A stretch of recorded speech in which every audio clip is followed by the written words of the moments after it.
bukan kelahiran Isa alaihissalam. Pak Ustadz, ada teman saya, dia mengobati mendukunkan suaminya supaya tunduk. Semenjak suaminya didukunkan, suaminya jadi macam orang bingung. Sekarang teman saya ini menyesal dan mau bertobat. Gimana caranya membuat suaminya balik?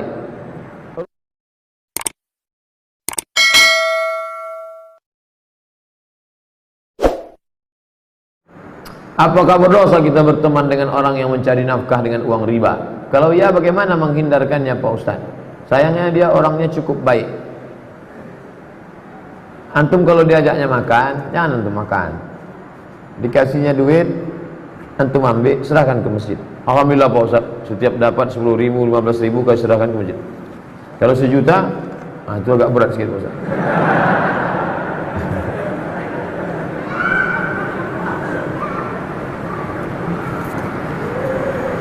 Saya ingin bertanya Ustaz, kertas terakhir. Akhir-akhir ini saya insya Allah terus sholat 5 waktu. Semuanya saya laksanakan di masjid. Hanya subuh saja yang tidak Pak Ustaz. Tapi mengapa setiap sholat pikiran saya selalu memikirkan yang tak baik Pak Ustaz? Apakah sholat saya diterima Allah? Kalau antum sedang sholat, pikiran antum melayang-melayang, itu artinya antum masih hidup. La'uwiyannahum, akan kubelok-belokkan pikirannya, madaman arwahuhum fi ajsadihim, selama ruh ada dalam jasad. Makanya sholat itu antum ucapkan, didengar telinga, membantu antum. Allahu Akbar, Allahu Akbar kabira, walhamdulillahi katsira, wa subhanallahi bukratan wa asila, wajhatu wajhihi alladhi fatara as-samawati, sami'allahu liman hamidah. Kalau imam, antum dengar bacaan imam. Bismillahirrahmanirrahim, alhamdulillahi rabbil alamin, antum ikuti. Kalau pas kebetulan sholat sendiri, sholat qobliyah, sholat ba'diyah, nah terus udah agak-agak lari dia ke pinggir, udah mau naik trotoar, baik, agak jauh dulu lah, naik lagi. Jangan naik ke tiang listrik. Makanya takbir itu takbir intikal. Sami Allahu liman hamidah. Allahu akbar. Bismillahirrahmanirrahim. Qul huwallahu ahad. Allahus samad. Lam yalid wa lam yulad wa lam yakul lahu kufuwan ahad. Terus minta tolong kepada Allah SWT. Ustaz, saya baru hijrah. Sekarang saya bergaul dengan teman saya yang banyak diam. Karena itu saya dibilang teman saya gak punya gairah hidup. Padahal saya gitu hanya untuk menjauh, menghindari apa yang Allah tak suka. Apakah yang saya lakukan sudah betul? Antum sudah betul. Antum betul. Jangan cakap-cakap haram, jangan cerita aib orang, jangan membuat yang tidak-tidak. Min husni islamil mar'i tarkuhu ma la ya'nihi. Kalau mau menengok kualitas keislaman seseorang, tengoklah bagaimana dia meninggalkan perbuatan yang tak penting. Menengok kualitas orang bukan sholat malamnya saja, tapi bagaimana dia meninggalkan yang tak penting.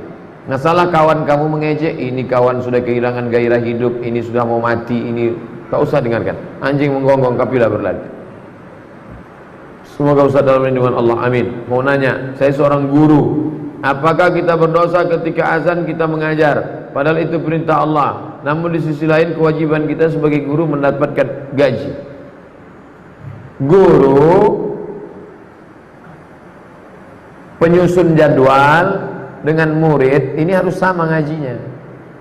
Kalau gurunya saja yang paham, muridnya tak paham, bersimpang. Muridnya paham, gurunya tak paham.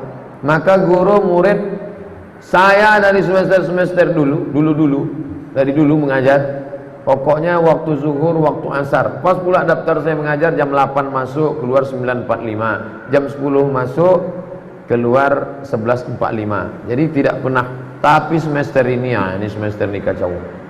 Lokal sedikit, mahasiswa banyak, masuknya sampai ini tak terelakkan lagi. Darurat tingkat tinggi. Lokal sedikit, mahasiswa membludak, mahasiswa banyak. Nah, tapi kalau normal di sekolah kita, itu tukang susun jadwal harus sesuaikan waktu sholat. Jam berapa sekarang zuhur? Jam 11, jam 12.15, jam 12 keluar. Masuk jam berapa? Jam 1. Yang sore nanti, gitu juga asar, sampai asar saja, sholat asar berjamaah, habis itu ubah. Mesti sejalan antara tiga: siswa, guru, administrasi, tukang susun jadwal. Mohon dijelaskan siapa itu sufi. Man safa qalbuhu lillah, orang yang hatinya suci karena Allah, itulah sufi. Sufi diambil dari kata safa. Safa artinya suci, suci hatinya. Yang pertama, sucikan hati, hilangkan takbur, hilangkan sum'ah, hilangkan sombong, hilangkan iri hati, hilangkan hasad, hilangkan busuk hati. Setelah bersih, barulah diisi dengan zikir, tawadhu, qanaah, ridha, zuhud. Itulah sufi. Sufi bukan yang sorbannya tebal, sufi bukan yang jubahnya 2 lapis. Sufi adalah orang yang membersihkan hati. Walaupun orang yang bersorban dan berjubah ikut sunnah, jangan salah-salahkan. Karena banyak orang-orang tertentu yang menentang ajaran kaum sufi. Padahal sejarah yang saya pahami menyebarkan Islam di Nusantara adalah ulama-ulama yang melaksanakan ajaran sufi. Bagaimana sebaiknya seorang pemimpin? Apakah boleh membuat baliho ucapan selamat Natal? Kalau ada orang nyasar, maka antum panggil dia. Sini, nyasar ya, tunjukkan dia. Jalan mau ke Jambi ke kanan, jalan ke Medan ke kiri, karena dia sedang menyasar di Simpang Bingung. Paling mantap antum kasih tahu dia jalan. Sini jalan, itu paling mantap. Level yang kedua, diam aja, nengok dia nyasar. Kasihan. Jangan yang ketiga, selamat nyasar. Selamat nyasar. Orang yang mengucapkan selamat Natal itu selamat nyasar. Ketika engkau mengatakan selamat Natal, itu sama artinya 3. Pertama, engkau mengakui bahwa Nabi Isa mati di tiang salib. Kedua, engkau mengakui bahwa Nabi Isa lahir 25 Desember. Ketiga, engkau mengakui Nabi Isa Trinitas, 3 dalam 1, 1 dalam 3. Ketiga-tiganya tak betul. Laqad kafara alladzina qalu innallaha salisu salasah. Siapa yang mengatakan Tuhan itu 3 dalam 1, 1 dalam 3, maka kafirlah dia. Laqad kafara alladzina qalu innallahu al-masih ibnu Maryam. Siapa yang mengatakan Al-Masih itu Tuhan, maka kafirlah dia. Sedangkan 25 Desember adalah hari kelahiran Dewa Mitra, Dewa Matahari, bukan kelahiran Isa alaihissalam. Pak Ustadz, ada teman saya, dia ngobati mendukunkan suaminya supaya tunduk. Semenjak suaminya didukunkan, suaminya jadi macam orang bingung. Sekarang teman saya ini menyesal dan mau bertobat. Gimana caranya membuat suaminya balik? Ruqyah. Bawakan ruqyah ke Ustadz Saifullah. Nanti diusirnya jin-jin. Dimasukkannya di situ jin, jin apa lah itu? Akhirnya bodoh aja bapak. Abang nanti pel lantai ya, ya. Anak-anak mandikan, ya. Dah abang, bodoh aja. Itu dimasukkannya jin. Nanti di ruqyah dikeluarkannya. Ustadz Saifullah, ya, tolong Ustadz ruqyah suami saya ini, tapi jangan habiskan jinnya semua. Tinggal kena agak sedikit. Karena kalau keluar semua galak dia nanti. Kalau mau keluar, keluarkan semua. Tak ada lagi kalau.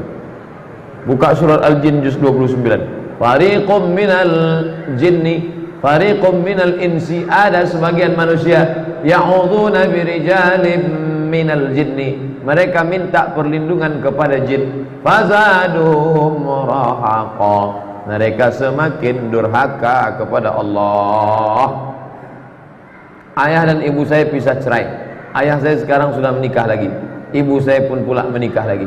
Ayah dan ibu saya lebih perhatian sama keluarga barunya, sedang kami ditinggalkan begitu saja, tanpa perhatian dan jarang kasih nafkah kepada adik saya yang masih sekolah. Apa yang harus saya lakukan sebagai kakek? Apa yang harus sebagai kakak? Apa yang harus saya lakukan sebagai kakak? Apakah berdosa jika saya minta tanggung jawab kepada kedua orang tua? Kalau engkau minta tanggung jawab orang tua, engkau sedang menyelamatkan mereka daripada zalim. Ittaquz zulma, takutlah kau kepada zalim. Fa inna zulma zulumatun yaumal qiyamah, karena kezaliman akan menggelap pada hari kiamat. Tukang gosok, tukang setrika, tukang supir, tukang security, tukang kebun, bayar gajinya. Jangan sampai kita makan titik puluh keringat orang lain. Istri, anak, ada 5 haknya: makan, pakai, tempat tinggal, pendidikan, perhatian. Yang ini punya istri baru, ini punya suami baru, dapat anak baru, anak lama dibiarkan. Nih dituntut di akhirat. Sekecil apapun, famay ya'mal mithqala dzarratin khairan yarah. Jangan sampai kita aniaya orang. Dosa kepada Allah, salat sunat taubat, menangis di pintu Ka'bah. Ya Allah, ampunkan aku ya Allah. Tapi dosa kepada manusia tak bisa. Harus dibayar. Assalamualaikum. Waalaikumsalam warahmatullahi wabarakatuh. Salam kenal Pak Ustadz. Salam kenal juga. Saya dari Saudi Arah Bima. Ada orang sholat 60 tahun, tidak ada satupun sholatnya yang diterima karena mereka tidak meluruskan ruku dan sujud. Ruku dan sujud yang bagaimana yang benar itu Pak Ustadz Somad? Irji ila salatika fa innaka lam tusalli. Ulangi salatmu karena salatmu tidak sah. Sahabat itu pun mengulangi salatnya. Irji ila salatika fa innaka lam tusalli. Ulangi salatmu karena salatmu tidak sah. Sahabat itu pun mengulangi salatnya. Irji ila salatika fa innaka lam tusalli. Ulangi salatmu karena salatmu tidak sah. Dia pun mengulangi salatnya. 3 kali dia ulang. Akhirnya setelah dia ulang 3 kali, gimana yang benar itu ya Rasulullah? Kata Nabi, hatta tatma'inna raki'an. Kalau kau ruku, rukuknya tumakninah. Makna tumakninah 2. Yang pertama, ada tempo tenggat waktunya. Seminim-minimnya ruku, 1 kali tasbih. Subhana rabbiyal azimi wa bihamdih. Walaupun 1, tapi dibaca itu ada tumakninahnya. Subhana rabbiyal azimi wa bihamdi. Kenapa orang sholat nggak ada tumakninahnya? Seperti pohon bambu di tepi sungai ditiup angin, karena nggak dibaca di mulut. Allahu Akbar, Allahu Akbar, Allahu Akbar, Allahu Akbar, Allahu Akbar. Pas ditanya, kenapa kau sholat cepat betul? Maaf, nama saya Valentino Rossi, pembalap, pemuda berbadan gelap. Yang kedua, kenapa tidak ada tumakninah? Tidak benar rukuknya. Kalau diletakkan bejana di atas, tidak tumpah airnya, diagak-agak demikian. Jangan terlalu tunduk ke bawah seperti kambing lapar dapat rumput. Jangan mendongak ke atas seperti kuda jantan melihat kuda betina, apalagi kuda liar. Maka dia harus diagak-agak, dikira-kira. Jadi makna tumakninah 2, gerakannya dan waktunya. Allahu Akbar. Subhana rabbiyal azimi wa bihamdi. Subhana rabbiyal azim. Tidak terlalu menunduk ke bawah, tidak terlalu mendongak. Jangan rukuknya mendongak. Lalu kemudian sujud hatta tatma'inna sajidan. Kalau engkau sujud, sujudnya juga tumaknina. Ujung kaki 2, ujung lutut 2, tapak tangan 2, kening 1. Nggak ada orang keningnya 2, nempel ke bawah. Ini kening. Apakah hidung juga wajib disentuhkan?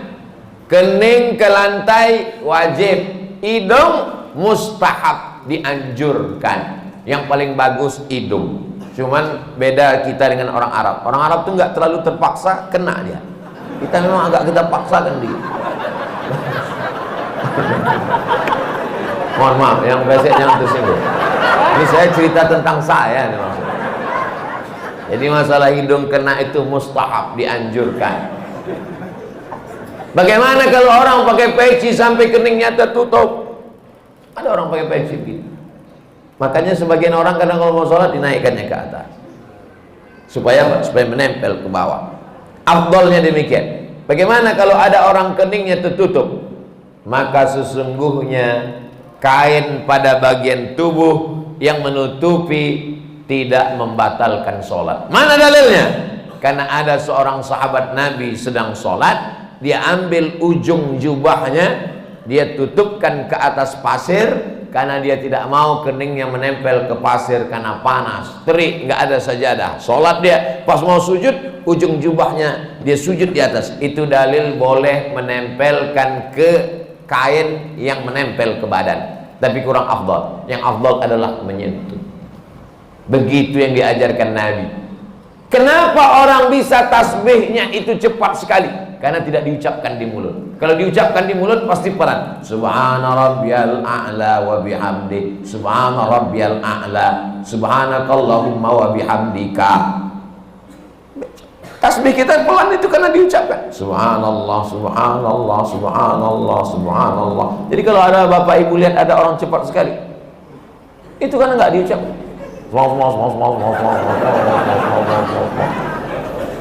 Nggak diucapkan. Bahkan kata Syekh Ali Jum'ah, itu pakai nafas membantu lebih khusyuk. Diucapkan walaupun sholat zuhur dan asar.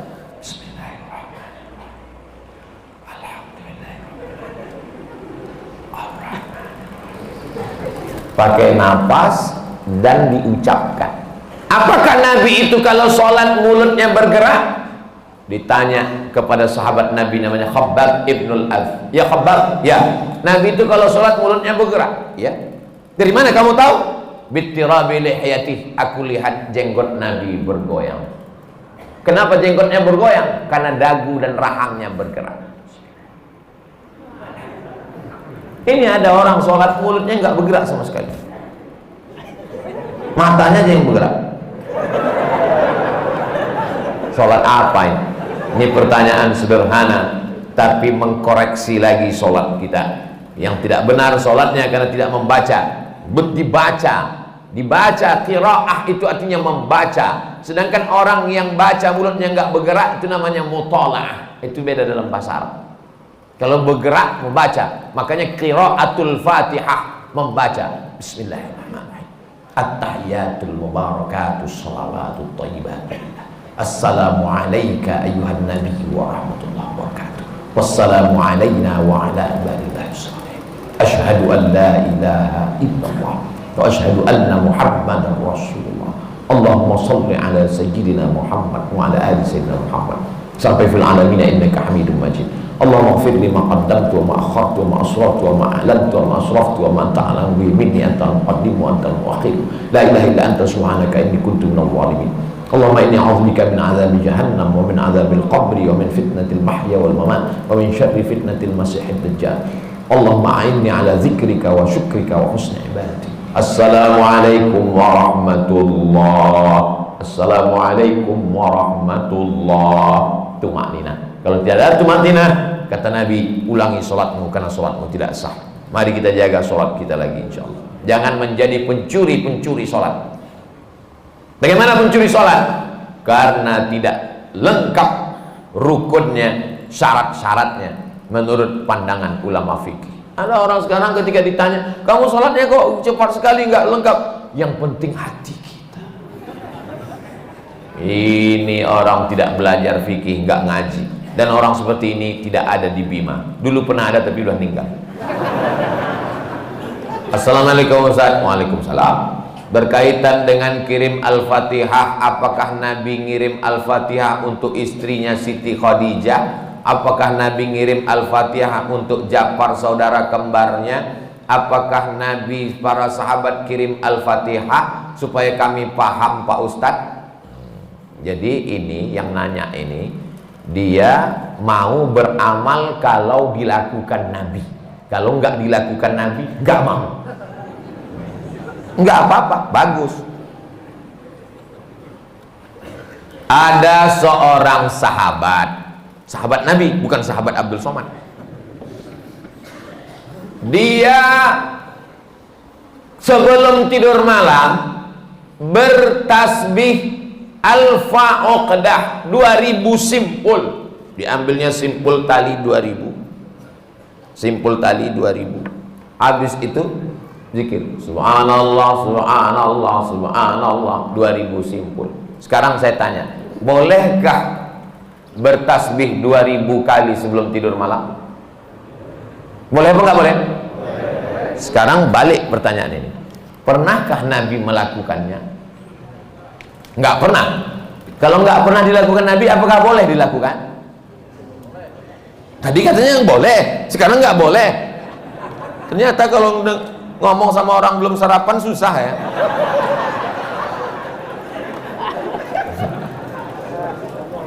Oke, contoh kasus yang kedua. Ada seorang imam mazhab. Tadi yang bertasbih 2000 kali sebelum tidur itu sahabat Nabi, namanya Abu Hurairah. Sahabat Nabi. Di mana bisa dibaca biografinya? Dalam kitab Syiar A'lam An-Nubala. Siapa yang nulis? Imam Az-Zahabi, Imam Ahlus Sunnah wal Jamaah. Contoh yang kedua. Da'autu lisyafi'i fi salati arba'ina sanah. Saya mendoakan guru saya Imam Syafi'i fi salati, dalam salat saya arba'ina sanah, 40 tahun. Rabbi firli wali walidayya wali Muhammad bin Idris Asy-Syafi'i. Bolehkah mendoakan Imam Syafi'i 40 tahun? Boleh. Sekarang pakai logika ini. Pernahkah dilakukan Nabi? Nggak pernah. Kalau nggak pernah dilakukan Nabi berarti nggak boleh. Ini pertanyaan tingkat tinggi. Apakah mesti disyaratkan, mesti dilakukan Nabi dan sahabat? Puasa Nabi Daud, pernahkah Nabi melaksanakan puasa Nabi Daud secara berterusan? Yasumu yauman wa yuftiru yauman? Nggak pernah. Tapi Nabi memujinya. Apa kata Nabi? Ahabbu saum ilallah saumi Daud. Puasa yang paling bagus adalah puasa Nabi Daud. Nabi tak pernah melakukannya. Jadi sunnah ada 3. Yang pertama sunnah fi'liyah, Nabi melakukannya. Yang kedua sunnah qauliyah, Nabi mengucapkannya tapi Nabi tak melakukannya. Ada jenis yang ketiga, sunnah takririyah, Nabi tidak melakukannya, Nabi tidak mengucapkannya, dilakukan orang lain, disetujui Nabi. Mana contohnya? Sami Allahu liman hamidah, Nabi mengajarkan Rabbana lakal hamdu mil'us samawati wa mil'ul ardi wa mil'u ma syi'ta min syai'in ba'du. Tapi ada satu sahabat bacaannya lain. Sami Allahu liman hamidah, Rabbana lakal hamdu hamdan thayyiban mubarakan fi. Selesai salat Nabi tanya, siapa tadi yang baca alhamdulillah hamdan thayyiban katsiran mubarakan fi? Aku enggak pernah ajarkan. Aku ya Rasulullah. Apakah Nabi marah? Aku enggak pernah melakukannya. Kenapa kamu pandai-pandai buat doa itu? Kau masuk neraka jahanam. Apa kata Nabi? Apa kata Nabi? Ra'aitu bid'an wa salasuna malakan yabtadirun. Aku lihat 39 malaikat turun dari pintu langit ingin mencatat doa yang kau baca. Enggak pernah dibaca Nabi. Begitu juga dengan Allahu Akbar kabira, diriwayatkan oleh Abdullah bin Umar bin Khattab. Nabi mengajarkan Allahumma ba'id baini wa baina khataayaya kama ba'adta bainal masyriqi wal maghrib. Sahih Bukhari. Allahu Akbar kabira ada juga dalam Sahih Bukhari. Nabi tidak pernah mengucapkannya. Siapa yang membaca itu? Sahabat. Allahu Akbar. Tiba-tiba ada sahabat di belakang. Allahu Akbar kabira walhamdulillahi katsira wa subhanallahi bukratan wa asila. Titik. Wajhatu wajhiya itu iftitah lain. Selesai salat Nabi tanya, siapa tadi yang baca Allahu Akbar kabira? Ana ya Rasulullah. Apa kata Nabi? Futihat abwabus sama, terbuka pintu-pintu langit, malaikat turun mencatat doa yang kau baca. Ini jenis takriri. Makanya perbuatan kalau tidak dilakukan Nabi adalah bid'ah. Betul kata Imam Syafi'i, kalau dia bertentangan dengan syariah. Selama masih ada dalilnya, tidak bertentangan dengan syariah, maka dia tidak disebut bid'ah dhalalah, tapi dia disebut dengan mahmudah. Sekarang tentang mengirimkan Al-Fatihah kepada orang meninggal dunia, sampai apa tak sampai? Siapa bilang sampai? Memangnya yang udah meninggal tuh pernah ngasih tahu? Alhamdulillah titipannya udah sampai, makasih ya. Imam Ibnu Taimiyah punya murid namanya Imam Ibnul Qayyim Al-Jauziyah. Punya kitab namanya Kitab Ar-Ruh. Sudah diterjemahkan ke bahasa Indonesia 3 huruf, R-O-H, roh. Di situ diceritakan Imam Ahmad bin Ambal lewat di suatu makam. Ada orang baca Quran. Kata dia, berhenti, jangan kau baca. Lalu disebutkanlah sanad-sanadnya. bahwa membaca Quran itu untuk orang meninggal dunia tidak terlarang. Tentang kitab roh ini tidak diragukan, karena ada seorang dapat gelar doktor gara-gara meneliti kitab roh, namanya Dr. Bassam dari Kuwait. Umar bin Khattab punya anak laki-laki namanya Abdullah bin Umar bin Khattab. Dia pesan, kalau aku meninggal dunia nanti bacakan di atas makamku pangkal Al-Baqarah 5 ayat sampai wa ulaika humul muflihun, dan ujung Al-Baqarah 3 ayat lillahi ma fis samawati sampai habis. Pesan Abdullah bin Umar bin Khattab kepada orang nanti kalau aku sudah meninggal. Berdasarkan itu Imam Nawawi meninggal tahun 676 dari kalangan mazhab Syafi'i, dalam kitab Al-Azkar mengatakan, wa in khatimul qur'ana fahuwa hasanun, seafdal-afdalnya dibacakan sekhatam Al-Quran. Kalau tidak sanggup sekhatam Al-Quran, likulli syai'in qalbun, segala sesuatu punya hati, wa qalbul Quran Yasin, hatinya Al-Quran adalah Yasin. Enggak sanggup juga Ummul Quran Al-Fatihah. Itulah dia dalil-dalil orang yang membacakan Quran. Kalau enggak setuju, jangan salahkan orang karena orang punya dalil. Saya enggak setuju, enggak usah lakukan. Yang tidak boleh itu adalah tidak ada ulama satupun yang membolehkan, dia membuat sendiri. Nah, itu nggak boleh. Imam Nawawi, ini Imam Nawawi bukan imam sembarangan. Dia bukan selevel Imam Samudra, apalagi Imam S. Arifin.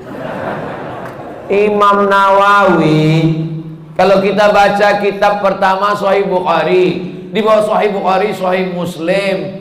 Imam Muslim muridnya Imam Bukhari. Kalau kita baca Sahih Muslim kita nggak paham, kita mesti baca kitab Al-Minhaj Syarah Sahih Muslim Ibnul Hajjaj, Imam Nawawi. Imam Nawawi itu dalam kitab fikih, kitab besar Al-Majmu' Syarah Muhazzab, Raudatul Talibin wa Umdatul Muftin.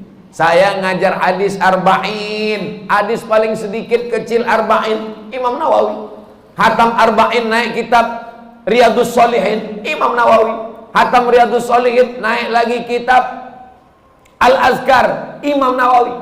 Membaca kitab Mustalah Hadis yang disyarah oleh Imam Suyuti, Tadribur Rawi, Syarah Takrib Nawawi. Imam besar. Apa kata Imam Nawawi mengomentari hadis tentang pelepah korma? Nabi membelah pelepah korma, ditusukkannya ke makam. Apa kata Nabi? Kalau tasbih pelepah korma saja sampai, apalagi bacaan Quran orang beriman. Nah, jadi pertanyaan ini memang simple, tapi ini ingin menggali dan menguji isi kepala Abdul Somad. Enggak apa-apa. Kalau enggak setuju, enggak usah lakukan, tapi jangan salahkan, karena nanti takutnya di akhirat ketemu dengan Imam Nawawi malu. Banyak yang meremehkan merapatkan shop. Mohon pencerahannya Pak Ustadz. Man qata'a shaffan qata'ahullah. Siapa yang memutuskan shop, maka Allah memutuskan hubungan dengan dia. 2. Sawwus sufuf, luruskan shop. Fa inna taswiyatas sufuf min tamamis shalah. Sempurnanya salat karena sempurnanya shop. 3. Fa inna taswiyatas sufuf min iqamatis shalah. Sempurnanya shop, tegaknya sholat. Berarti kalau shop tidak lurus, tidak tegak sholat. Yang keempat, la takhtalifu fakhtalafat qulubukum. Jangan sampai shop kamu bengkok karena hati kamu menjadi bengkok. Yang kelima, kalau ada celah, saddul furaj, tutup celah. Saddul halal, tutup celah. Celah kaki, tutup. Kaki rapat dengan kaki, bahu rapat dengan bahu. Bahu rapat dengan bahu nggak masalah. Bahu saya dengan bahu bapak karena ada lapis, apalagi baju baru ini nggak terlalu terasa. Yang agak masalah dikit kalau kaki rapat dengan kaki, karena nggak semua orang nyaman. Saya kalau ada orang merapatkan kakinya dengan kaki saya nggak apa-apa, karena saya orangnya nggak terlalu sensitif. Tapi ada orang yang kulitnya tipis, dia kalau kakinya kena, dia seperti kena kecoa. Jadi kalau teman di sebelah kita itu kita rapatkan kaki, dia geser, jangan rapatkan lagi. Karena kalau kita geser nanti dia geser lagi, dia geser lagi. Imam udah mau waladhdallin, kita masih ngurus kaki. Khawatirnya dia baru tobat kemarin, begitu kita geser 2 kali, dipijaknya langsung. Nah, akhirnya orang kelahi dalam masjid. Jadi pandai-pandai merasakan perasaan orang lain. Nah, ini nampaknya sepele, tapi bisa jadi masalah. Kalau kita sesama orang di masjid kelahi, yang ketawa orang yang nggak sholat. Untung aku nggak sholat. Jadi sop ini. Makanya imam nggak boleh angkat takbiratul ihram sebelum dia katakan sawus sufuf fa inna taswiyatas sufuf min tamamis shalah. Dia tidak hanya sekedar melihat ke depan, tapi dia tengok ke belakang, dia tengok lurus, dia tengok kaki, saddul khalal, tutup celah, baru takbiratul ihram. Tapi nggak perlu juga imam sampai ke belakang meriksa satu-satu. Ada dulu sahabat saya, ketua Majelis Ulama Indonesia, dia sholat. Ketika itu ada mahasiswa Afrika jadi imam di asrama. Mahasiswa Afrika ini orangnya masalah sop ini dia belakang. Ada satu yang nggak sabar, maju deh ke depan. Allahu Akbar. Nah, ini namanya imam kena kudeta nggak berdarah. Apakah makmum itu sudah tahu bacaan tentang luruskan sop? Tahu? Bacaan tentang sawus sufuh itu hampir semua orang Indonesia kan tahu kan? Luruskan sop, tahu semua. Kenapa diulang imam setiap mau sholat? Menunjukkan manusia ini lupa dan lalai. Belum pernah pengalaman saya sholat di masjid tiba-tiba imamnya ngomong, jamaah saya nggak perlu menyuruh meluruskan sop, kalian udah tahu semua kan? Menunjukkan manusia ini selalu lalai tentang sop. Maka luruskan. Qadamun biqadamin, mangkibun bimangkibin, mangkibun bimangkibin, bahu dengan bahu, kaki dengan kaki, lurus. Allah. Sekarang enak, ada sajadah. Zaman Nabi mana ada sajadah? Bagaimana cara meluruskannya? Bahu dengan bahu, kaki dengan kaki. Innallaha yuhibbul ladzina yuqatiluna fi sabilihi shaffa. Allah suka melihat kita lurus shaf, ka'annahum bunyanun marsus, seperti bangunan yang kokoh. Karena kalau rapat, setan tidak bisa masuk. Itu filosofi lurusnya shaf. Mohon doakan remaja Masjid Baitul Hamid agar istiqomah Pak Ustadz. Semuanya, bukan yang remaja, yang tua pun bisa juga nggak istiqomah. Ini kadang anak-anak muda ini husnuzonnya keterlaluan. Disangkanya kalau udah tua istiqomah. Ya, oke. Mohon doa Ustadz, semoga usaha warung magnet rezeki berkah saya diluaskan dan dilancarkan. Inilah orang yang paling pandai mengambil kesempatan. Mumpung orang ramai, doanya dapat, iklannya dapat. Mantap, nanti videonya dipotong, diupload ke Instagram. Rezekinya tapi untuk bukan pribadi, membantu umat dan membantu pembangunan masjid kampung saya. Allahu Akbar. Mudah-mudahan adik-adik anak muda punya channel YouTube. Hasilnya untuk buat bangun masjid, pondok pesantren, tahfiz Quran. Amin. Terima kasih. Barakallahu fiik Ustadz. Salam alumni 212. Ada lengkap semua. Masya Allah, tabarakallah. Tapi dia nggak ada nanya, cuman itu aja. Saya mau menikah. Sebelum hari pernikahan saya tiba, Allah memberi saya cobaan hidup yang tadinya mapan, sekarang berputar 360. Biasa 180. Hingga kini nyaris tak memiliki apa-apa. Apa yang harus saya lakukan untuk menghadapi semua yang terjadi ini Pak Ustadz? Datanglah orang dililit utang menjumpai Nabi SAW. Ya Rasulullah, aku sudah putus asa. Kata Nabi, kau baca ini, Allahumma inni a'udzubika minal hammi wal hazan wal ajzi wal kasal wal jubni wal bukhul wa dhalal 'indaini wa ghalabatir rijal. Allahumma inni a'udzubika minal hammi, jauhkan aku dari susah hati, wal hazan, kesulitan-kesulitan, wal ajzi, lemah, lesu, letoy, loyo, wal kasal, malas berusaha, wal jubni, pengecut, takut aja dengan orang, wal bukhul, pelit, kikir, kedekut, wa dhala'iddaini, dililit utang, wa ghalabatir rijal, ditekan orang, dikuasai orang lain. Selamatkan aku dari ini. Doa kepada Allah, Allah turunkan bangkit semangat kerja, kerja engkau balik, kerja balik, cari rezeki. Idza qudiyatis shalah, kalau sudah selesai salat, fantashiru fil ardh, bertebaran di atas muka bumi Allah, wabtaghu min fadlillah. Kasih tahu sama dia, Adinda, rencana kita menikah kita pending dulu. Abang sekarang sedang tak ada duit sama sekali. Bang, masalah duit tak usah abang pikirkan. Abang datang aja, ajarkan surat Ar-Rahman, insya Allah ku terima. Wah, tapi sayangnya di sinetron aja yang gitu. Apa betul Pak Ustadz seorang tamu tak boleh menjadi imam, khususnya salat Jumat? Boleh, pula tak boleh. Yang tak boleh itu dalam mazhab Syafi'i. Mazhab Syafi'i yang ketat salat Jumat ni. Mazhab Syafi'i ketat salat Jumat. Kalau tidak cukup 40 orang muqim, wah itu dia. Ada di situ cuman 39 orang. Nah, itu tak sah salat Jumat menurut mazhab Syafi'i. Harus muqim pula. Ini orangnya ramai. Tapi saya kalau khutbah dimanapun tak mau saya jadi imam. Imam tetapnya lah. Kemarin khutbah di Masjid BI. Silakan maju Pak Ustaz. Mana imam tetap? Imam tetapnya pula hafiz hafal Quran, anggota lajnah pentashih Al-Quran. Jangan beli Quran kalau tidak ditashih.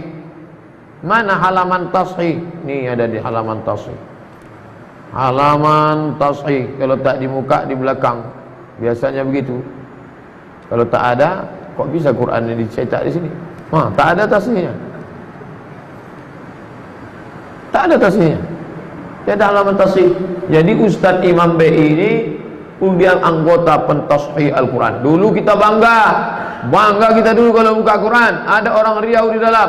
Siapa dia? Dr. Satria Effendi dari Kabupaten Pelalawan. S1 Universitas Damaskus, S2, S3 Ummul Qura Makkah, pulang menjadi tim pentashih Al-Quran. Umurnya pendek, meninggal dunia. Ustaz Satria Effendi. Sampai Pangkalan Kerinci, naik sampan, terus arah ke Tanjung Batu. Situlah kampung halaman beliau. Bukan main perjuangan dia sekolah. Naik sampan dari Sungai Kampar ujung sana, terus sampai kemana? Sekolah ke Candung bersama Ustadz Bakhtiar Daud. Barulah ke Suriah Damaskus, barulah ke Makkah. Pulang kebanggaan. Di pendek umurnya, barokah hidupnya. Nah, pentashih Al-Quran. Jadi saya persilakan dia hafiz Quran, beliau maju. Saya khotibnya saja. Ramai jamaah, jadi tak perlu kita ragu. Saya mendoakan Ustaz keluarga sehat, dilindungi Allah siang dan malam. Amin. Ada orang mendoakan kita siang aja. Ini siang dan malam. Lailau wa nahara. Apa hukumnya wanita sedang haid masuk masjid? Perempuan haid tak boleh masuk masjid. Perempuan haid tak boleh megang Quran. Tak boleh megang Quran. Tak boleh bawa Quran. Tak boleh buka Quran. Tak boleh baca Quran. Tak boleh tawaf. Tak boleh i'tikaf. Tak boleh puasa. Itulah maka masjid-masjid dulu ada terasnya, ada emperannya. Coba tengok Masjid Baitur Rahman Aceh. Ada terasnya. Masjid Raya Al-Masun Medan dekat Istana Maimun, ada terasnya. Masjid Sahabuddin Siak, ada. Masjid ini dulu, yang bangunan tua dulu. Coba pejamkan mata, bayangkan balik masjid tua dulu. Nampak saya terasnya. Ada terasnya dulu. Itu makanya arsitek yang bangun itu mesti paham fikih. Maka perempuan di teras itu dia duduk. Membaca Quran Pak Ustaz, mengulangi bacaan boleh. Ada ibu-ibu anak gadis hafal Quran 30 juz. Satu hari mesti diulang 2 juz. Kalau tak diulang lupa. 7 hari dia berhalangan, maaf cakap, maka 14 juz ulang. Jarang ulangnya, diam aja. Kalau ada istri bapak diam aja, itu ngulang bacaan Quran.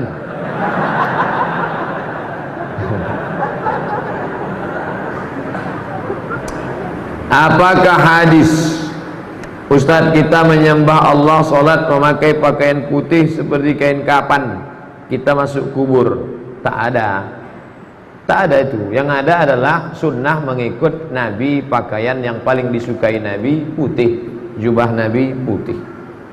Kalau kita pakai pakaian putih, cepat nampak kotornya, kita ganti.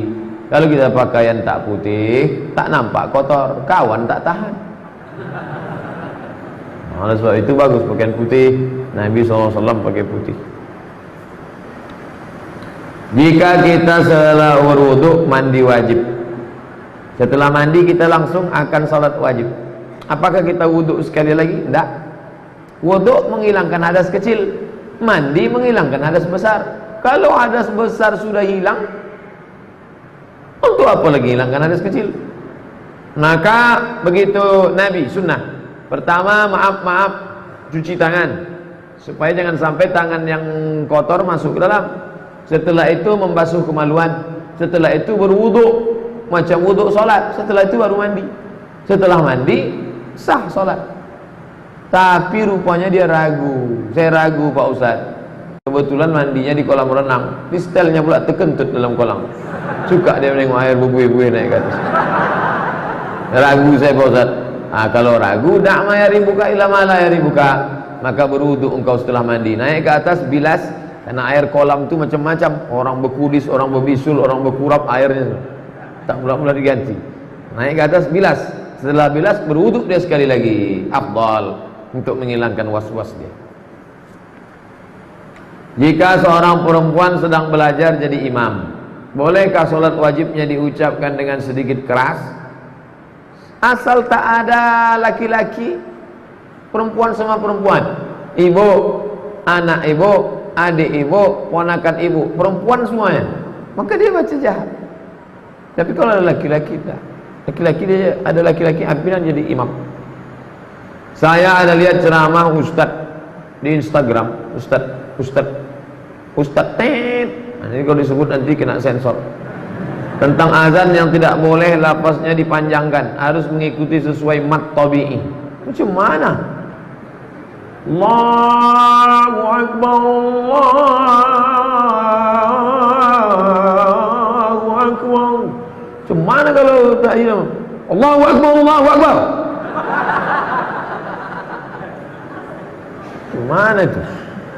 Jadi masalah azan itu tidak sama macam itu. Azan itu bersanad. Itu muazin itu azannya bersanad sampai kepada Bilal bin Abi Rabah. Muazin itu bersanad tuh.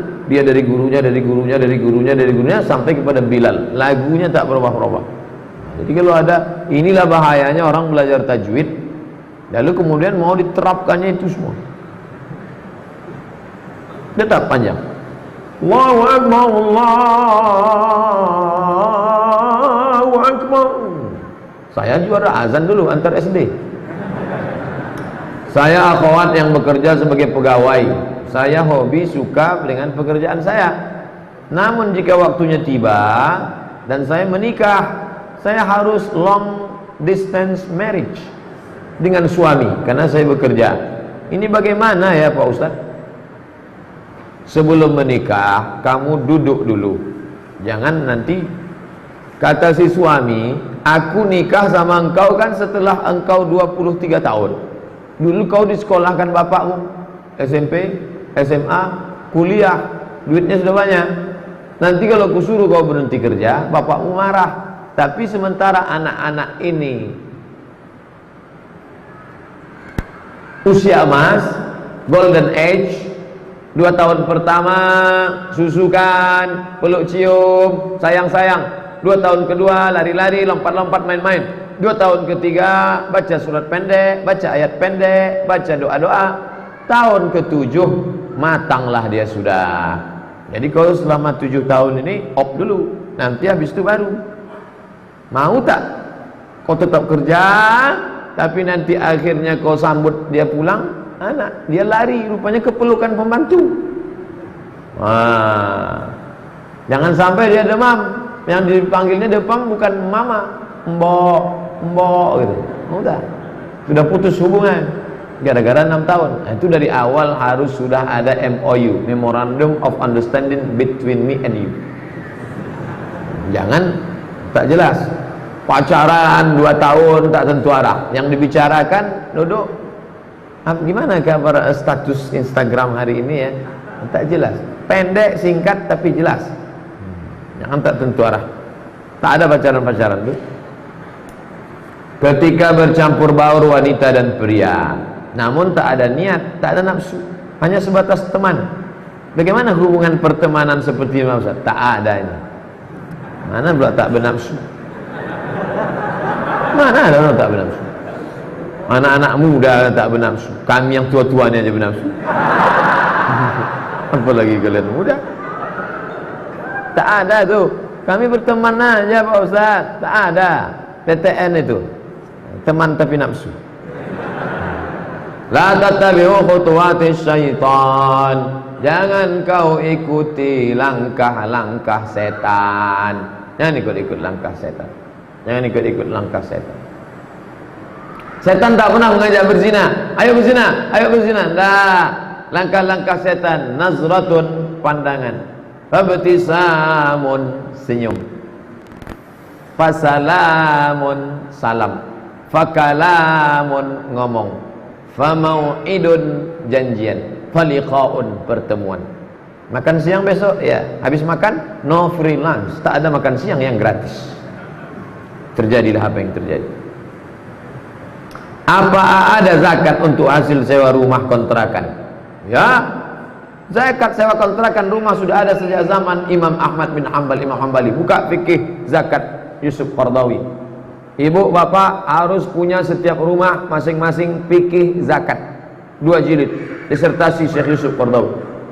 Zakat kontrakan. Berapa kontrakan ibu yang di dekat Kuir sana? Ada 100 pintu Pak Ustaz. Oh banyak. Pintunya aja 100 pintu, pakai keramik, pakai AC, kamar mandi dalam. Satu kamarnya berapa? 1 juta. 100 pintu 100 juta. Setiap bulan 100 juta. Berapa zakatnya? 2,5 juta. Keluarkan 2,5 juta. Kalau 1 M Pak Ustaz, 25 juta. Ada jamaah, Ustaz Somad kemarin saya keluarkan 25 juta. 25 juta berarti harta bapak 1 M. Enggak, pendapatan saya cuma 300.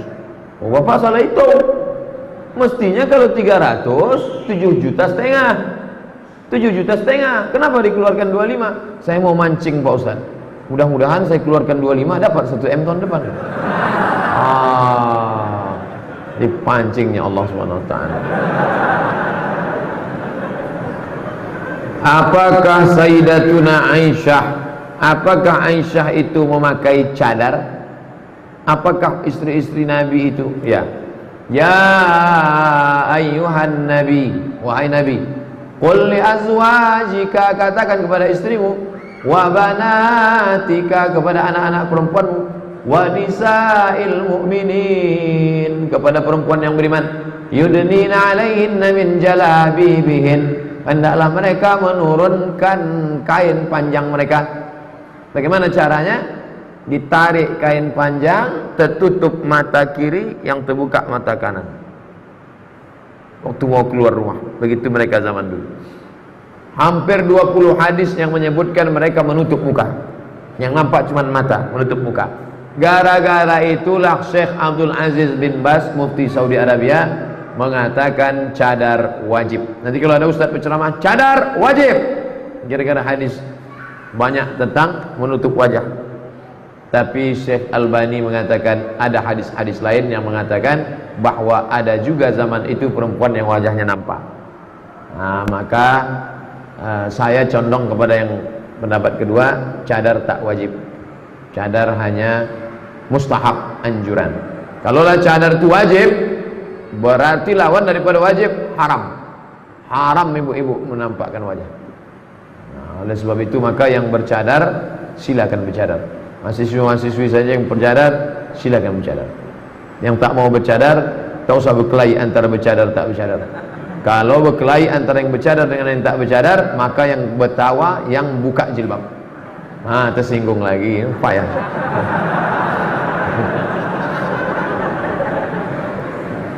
Apa hukum wanita keluar rumah pakai lipstik? Kenapa mesti pakai lipstik?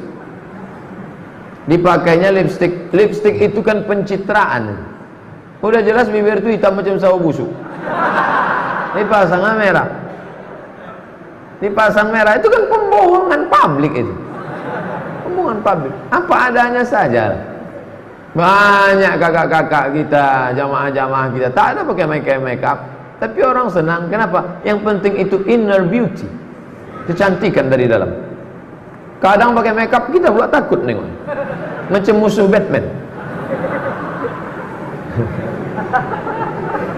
Apakah sama keutamaan sholat berjamaah di masjid dengan di rumah? tak ada sholat di rumah. Sholat berjamaah di masjid. Sholat berjamaah di masjid. Nabi pernah sholat berjamaah di rumah, sholat sunat, sholat tahajud, sholat sunat. Tapi kalau sholat berjamaah di masjid. Nabi sampai ketika sakit menggeletar pun ke masjid. Musafir bisa, musafir tanah lapang, gurun pasir, sholat. Allahu Akbar, Allahu Akbar, asyhadu an la ilaha illallah, Allahu Akbar. Pahalanya sama sholat berjamaah. Saya pernah melakukan zina, baik itu zina kecil ataupun besar. Bahkan itu berkali-kali saya lakukan. Apakah saya masih pantas diberi maaf oleh Allah? Innallaha la yaghfiru an yushraka bihi. Allah tidak menerima, Allah tidak mengampunkan syirik. Wa yaghfiru ma duna dzalika liman yasha. Allah mengampunkan dosa yang lain. Maka engkau yang sudah terjerumus dalam perbuatan zina, mandi taubat. Niatnya Pak Ustadz, aku berniat mandi taubat, basah semua macam mandi wajib. Habis itu sesudah mandi taubat, salat sunat taubat. Usolli sunnatat taubat raka'ataini lillahi ta'ala. Tsumma yastaghfirullah, minta ampun kepada Allah. Astaghfirullahaladzim aladzim qayyum, astaghfirullahaladzim aladzim qayyum, atubu ilaih, astaghfirullahaladzim. Banyak-banyak salat, banyak-banyak bersedekah, banyak-banyak sambung silaturahim, teruslah pengajian, istiqomah, teteskan air mata. Minta ampun kepada Allah. At-taibu min dzambi kama la dzambalah. Orang yang tobat macam orang tak berdosa. Lebih baik merasa diri pendosa daripada merasa diri penghuni surga. Alhamdulillah bulan Juli 2007 lalu saya sudah berhenti kerja di perbankan. Tapi bulan Oktober saya masih menerima bonus laba perusahaan tahun 2016. Sistematis masuk rekening. Bagaimana saya mempergunakan uang itu? Serahkan ke kotak Rohingya tadi mana? Keluarkan balik kotak, keluar. Duit riba serahkan untuk masalih ammah, pembangunan MDA, pembebasan tanah masjid, kaum muslimin, untuk jihad. Niatnya bukan niat sedekah, mengembalikan uang umat kepada umat. Begitu kata Syekh Yusuf Al-Qardawi dalam kitab Fatwa Muasirah, fatwa-fatwa kontemporer. Bagaimana hukum apabila saya membelikan jubah untuk imam dan pengurus masjid dengan uang tersebut? Boleh, karena masjid masalih ammah, kepentingan umum. Bajukan jubah, gantungkan. Milik umat. Duit itu milik ibu, milik ibu, milik ibu, milik bapak semua. Dibalikkan kepada umat. Ini kan punya umat nih. Wa annal masajida lillah. Masjid itu milik Allah, milik hamba-hamba Allah, dipakaikan semua untuk umat. Bagaimana hukumnya apabila saya memberikan makanan untuk jemaah masjid? Oh, makanan, kasih aja duit itu untuk ke masjid, nanti biar orang masjid memakaikannya untuk beli karpet, untuk beli apa. Masalah kalau mau beli makanan, makanan ini kan menjadi darah, masuk ke dalam otaknya, masuk ke dalam lidahnya. Hati-hati kalau mau membagi, janganlah duit riba, duit. Saya seorang wanita yang sudah menikah. Apakah boleh dalam rumah kami tinggal keponakan laki-laki dari suami saya? Ponakan laki-laki bapak tak mahram sama ibu. Ibu di rumah tuh kadang terbuka tengkuknya, terbuka kakinya, terbuka bajunya. Dia tak mahram. Udah macam keponakan saya, tak bisa. Sementara ponakan laki-laki suami saya itu kan bukan mahram. Nah, itulah yang saya bilang tadi. Umurnya tak kuculak bau beda dengan saya. Saya bingung Pak Ustaz, karena adat dalam keluarga suami membolehkan. Tak bisa, adat-adat ini tak bisa. Adat pesan di syarak, syarak pesan di kitabullah. Kalau sesuai dengan kitabullah pakai, kalau tak sesuai campakkan. Bang, ini tak bisa ini bang. Karena Nabi pernah berkata, bagaimana kalau ipar ya Rasulullah? Al-amwal maut. Al-amwal maut, mati kata Nabi. Kenapa mati? Karena kalau berselingkuh istri kita itu sama orang lain, bisa kita ceraikan nikah dia. Tapi kalau sama keluarga kita, maulah kita tikam mati dia. Nah ini, jadi jangan lagi ini ajaran Islam. Saya masalah sholat ikut Al-Quran. Saya sholat ikut Allah, puasa ikut Allah, haji ikut Allah. Tapi masalah urusan mahram ni saya lebih tahu lagi dari Allah. Oh, tak bisa begitu. Udkhulu fis silmi kafah. Ikutilah aturan Allah secara nyata, secara komplit. Jangan sepotong-sepotong. Ayah saya sedang sakit stroke di kampung. Saya kerja di sini, di Pekanbaru. mohon doanya Ustaz untuk kesembuhan ayah saya dan mohon untuk didoakan agar hatinya senantiasa mengingat Allah. Doakan saya juga agar segera menikah, karena itu salah satu keinginan ayah saya. Nanti kita doakan doa supaya ayahnya sembuh, hatinya zikir mengingat Allah, dan anaknya di sini pula bisa menikah, dan sudah menikah tetap dia ingat ayahnya. Yang sudah nikah itu bininya aja ingat. Saya doakan semoga Ustaz selalu diberikan kesehatan dan kebahagiaan. Amin. Saya pernah dengar hukum menjawab salam wajib. Salam wajib. Mengucapkan salam sunnah. Menjawab salam wajib. Assalamualaikum. Waalaikumsalam warahmatullahi wabarakatuh. Apa benar kalau kita sedang melakukan sholat sunat di rumah, lalu kita mendengar ada tamu mengucapkan salam, apakah betul kita harus menjawab salam? Tidak. Kita sedang sholat sunat, tetap sholat. Pintu terkunci, istri tak ada, sendiri sholat. Datang tamu buka pintu, datang tamu ngetuk-ngetuk, Assalamualaikum, Allahu Akbar, Assalamualaikum, Sami'allahu liman hamidah. Tahu. Apakah berdosa kita berteman dengan orang mencari nafkah? Yang salam mesti dijawab itu sholat sunat kalau emak kita, itu baru mat katanya.